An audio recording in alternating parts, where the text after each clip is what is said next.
Kaj je Beton, vršilka dolžnosti direktorice Zavoda za turizem in kulturo Radovljica? Pošteno smo že zaštartali v letu 2022, tako verjetno tudi pri vas na Zavodu za turizem snujete načrte, kakšni bodo, pripravljate plane, programe? Ja, zagotovo. No, mi to začnemo že s koncem leta prej, se pravi, pripravljamo programe in neke ideje za prihajajoče leto. Tudi letos smo si zadali kar nekaj projektov, tudi prireditve mi jih načrtujemo s polno žlico in upamo, da jih bomo lahko tako tudi izpeljali. Seveda je realizacija odvisna ne samo od nas, ampak od drugih stvari.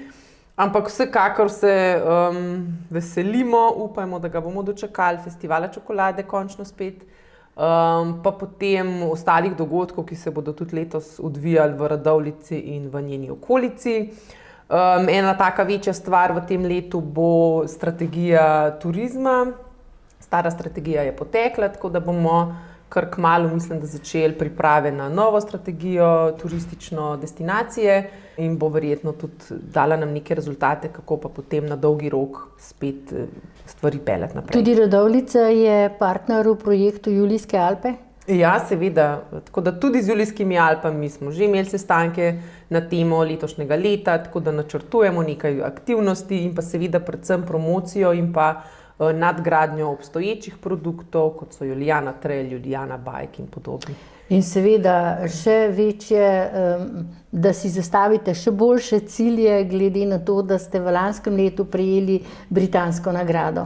Ja, lansko leto smo z Združenjem Julijske Alpe, no, ti projekti skupni, ki so bili zelo uspešni na mednarodnih trgih, no, tako da smo veseli.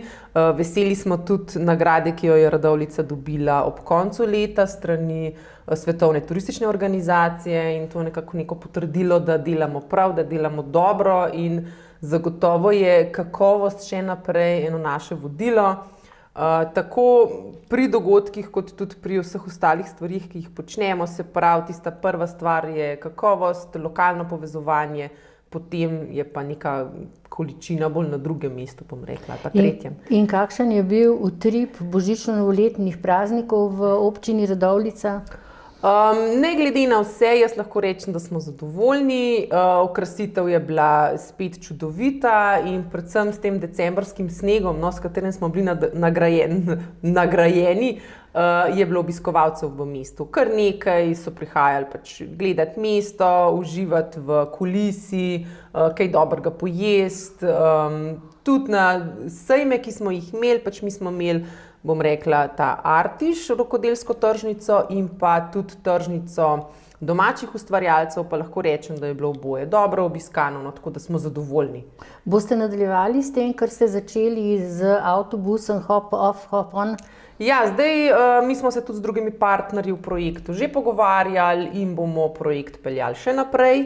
Neka novost v letošnjem letu je ta radovljiška tržnica oziroma radolška tržnica. To je tržnica, ki je v mesto prišla nekako, bom rekla, iz Vile Podvin, se pravi s selitvijo celotne te ekipe. Je zdaj v Radovljici nov dogodek, to je radolška tržnica, ki poteka vsako prvo soboto v mesecu dopoldan in tista prva je bila v decembru, ki je bila zelo dobro obiskana, zdaj naslednja bo pa v februarju. Hvala za pogovor in srečno. Hvala tudi vam, vabljeni v Radovljico.